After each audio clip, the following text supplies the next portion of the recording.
Hey guys, these are things that I've learned to do in my 50s. And now, guys, I actually want to tell you that I'm in my 60s, not in my 50s anymore. Because I turned 60 this January and I'm not keeping it a secret. I'm announcing it to my soul, to my spirit, to everybody that I am blessed because I'm 60. And guys, there are some things that I've learned to do now that I'm 60. If I was employed or had I been employed, guys, this is the time I would have been retired in Kenya. Fortunately, I was not employed by anybody. I was self-employed. And this is the story of my life. So let's get into it so that we get to know what this 60-year-old girl wants to do in her 60s and is intending to do, guys. So, wow, I was not employed. And when I finished school, I got a job. Those days, I went to college and I was like, to be employed was the first thing in my mind, and it was hard, tamarking, looking for a job. But finally, I got a job and I worked for many years. After some time, just when my energy levels were on top notch, when I was ready to work and work and work and work, I was retrenched. And on being retrenched, it happened like, to me it was like the way somebody dies. I'm sorry to relate a job to death, but I felt finished and destroyed. And I started looking at myself, because I was now in my 40s, as a person who cannot get a job because those that are coming from universities are there. And I was asking myself, how on earth can I compete with them in the same field? And I was like, even if I had I gone for an interview with one of those that came out of university 3 years ago, I will not get a chance to get a job. And because jobs are hard to come by in this country, guys, I lost hope. And there's nothing as bad as losing hope. So losing hope is something that I would pray to God not to ever undergo. And also, I would not wish that on my worst enemy, because once you lose hope, you've lost everything. And that is what happened to me. I lost hope of looking for a job. And actually, I tried writing a few applications here and there, which were never successful. And after that, I said, hey, there are some people who live without being employed, and I'll go into business. Remember, going into business, you need capital. And that is the time I was actually bringing up a young family, education and all that, and there were no savings. But I said, I'll go into it just the way I am. In my small way, I went into business and I worked in my small business, like I had done in the previous video. There's a video I did about my business hustle, how I opened a business after another, made so many business mistakes. And guys, this now led me to doing the 8 things that I'm gonna talk about today. And they may not even be 8. I may not even have time to talk about all the 8. But I'll highlight the 4 things that I learned in life that should never trouble you when you are in your, in your youth, in your mature youth, in your mature youth, like I was in my 40s. Some of the things that troubled me was that I was looking at the neighbors' businesses and saying, hey, now, when will my business be big like this? When those neighbors traveled to Turkey and to other countries to bring stuff, and I was there without enough capital to move and bring such as them, I was so stressed. And this is one thing I'm going to talk about. Let you never be stressed because of what you don't have.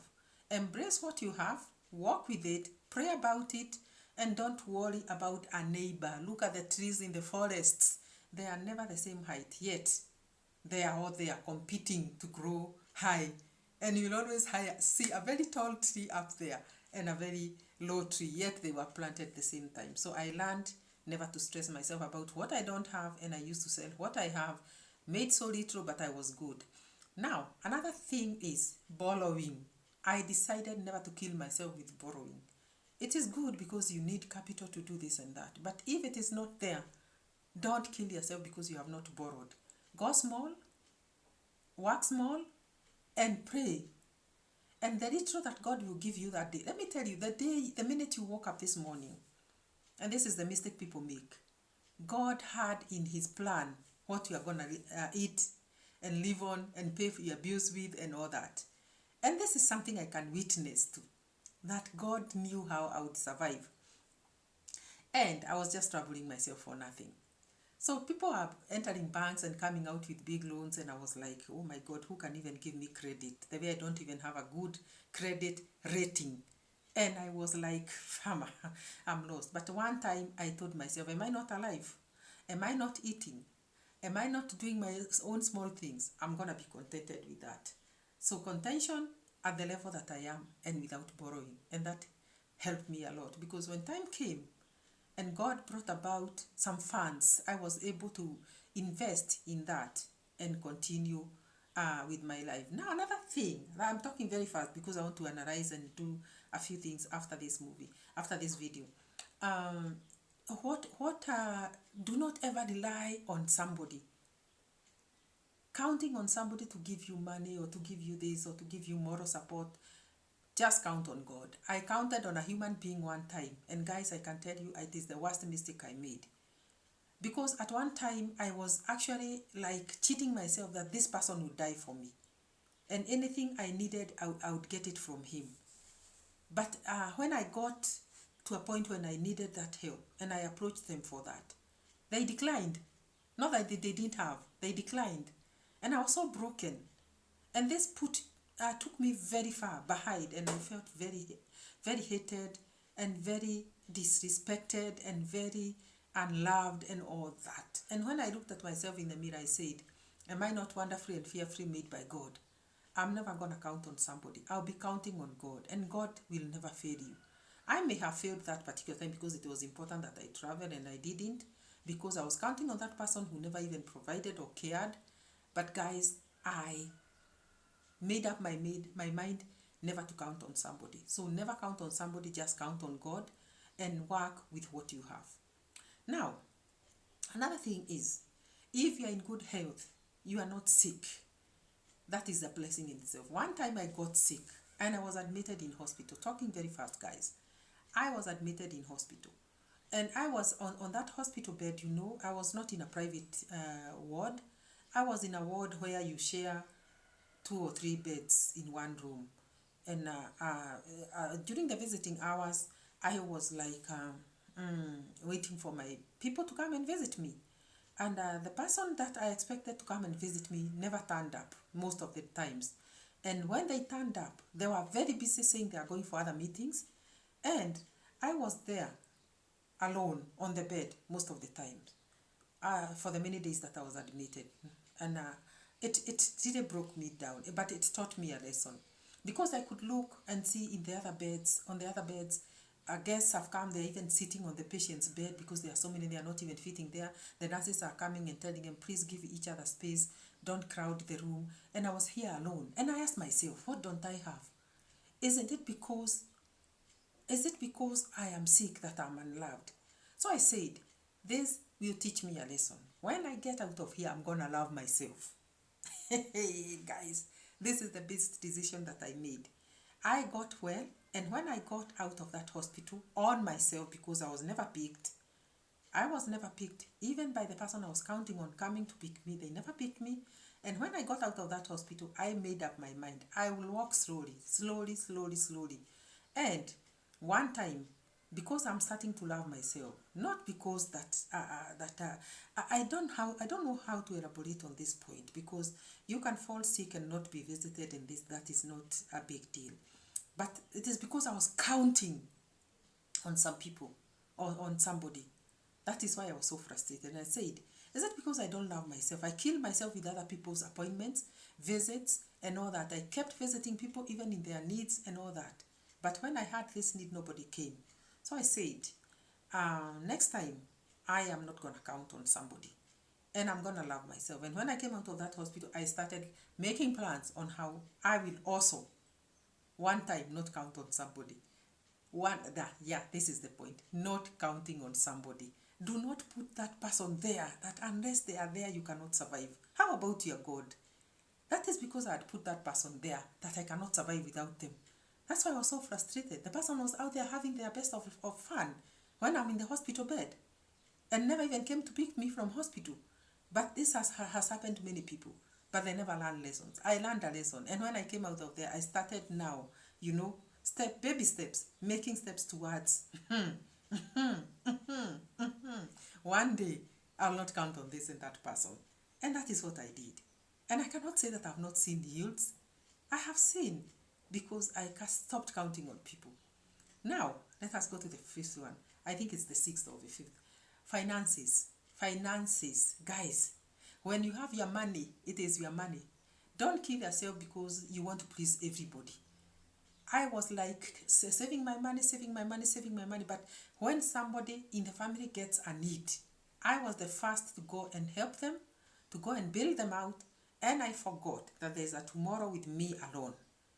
So I kept depleting my savings, not having anything for the rainy day, and this is a lesson that I learned. That the money that I have put for my cause, I'll never use it for other cause, however the case. Even if somebody out there is in need, that is them. They have their God, they have their own lives. I'll never kill myself because of that other person. And by killing myself in a way that I'm depleting my savings or getting my money to just rescue their situations. Because there's nobody that can do that for you. Nobody can rescue your situation to a point of depleting their own savings. And that is the mistake that I used to make. So the minute I learned that, I started now saving money for myself. So I'm going to talk in the next video about the retirement issues that I'm going through now that I'm retired at 60. Not retired out of employment because I was not employed. I got employed those days, and then I started off with my businesses, and that's all that I've been doing, small businesses. But guys, this has now led me to retiring at least with something that I can feed myself on now. I can buy my lipstick, I can buy my facial serum. I can buy this and that for myself because I at least learned a lesson. Because let me tell you something. When you're in that situation and retired and pararad is, you are looking weather beaten. People talk and they say, hey, look at her. All those years she has worked and she never even saved anything for her, If you see her today, she looks like that. Let me tell you today, if you are in your 40s, if you're in your 30s, if you're in your late 20s, even when you're in your late 40s, start saving for this day that you require that retro saving to even keep yourself looking sane and looking good. Because people will look at you and talk. And especially if you do not have many children, they'll say, hey, she does not even have many children, yet she doesn't even afford to look good. Where did she take her money? Take your money and keep it in your bank. Use it when time will come, because this is the time you'll need that money, when people will be busy with their other things and forget about you. In fact, if you got sick today and started crawling here, or if I got sick today and started crawling here, and without that money to call the Uber to take me to hospital, I will maybe die in this house. But for God forbid, that will not happen. But when you have your own money, you go to that hospital, you register the casualty, and you are like, can I have this in that examination done on me? And God forbid that you don't get sick at this age. So to also sustain this health, it will be the last point, because time is the video is taking up so many minutes. To also sustain this health, when in your 40s, in your 30s, I'm talking because I'm 60. So I don't mean 40 is very old. I also don't mean that those people that are in their 30s are not considered in this video. Save and take care of yourself also, and also care about how you look. So, what point did I want to deliver? When you are in your 40s, start loving yourself that time. Start going to the gym. Start walking. Like me, I don't go to the gym a lot, but I do a lot of walking, and that one, Start taking good care of your skin. Your skin health is very, very important.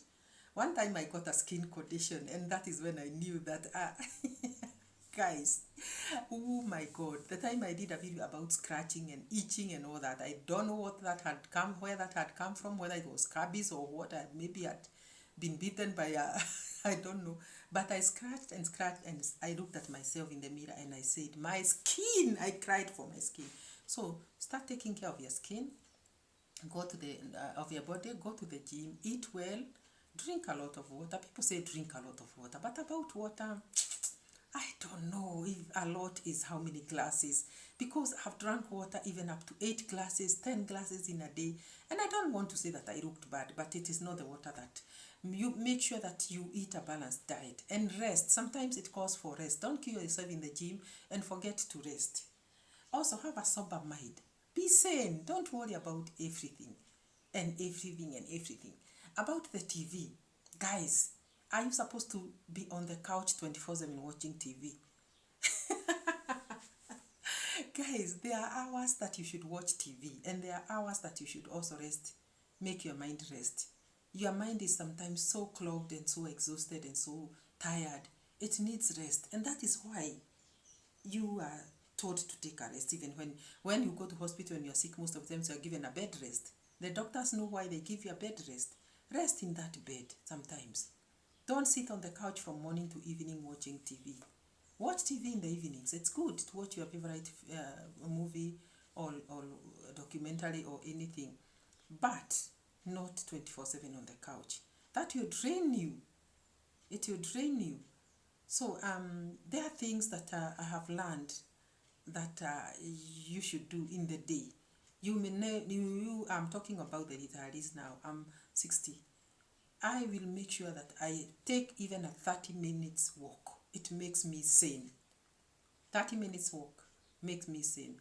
And even if I don't, even if I drive, I can just leave the car and walk to the market. If I'm buying a cabbage there, I can walk to the shops. Why drive? And that gives me, that makes my body better with time. The sun, avoid scorching sun on your skin. Sun is not very, very good.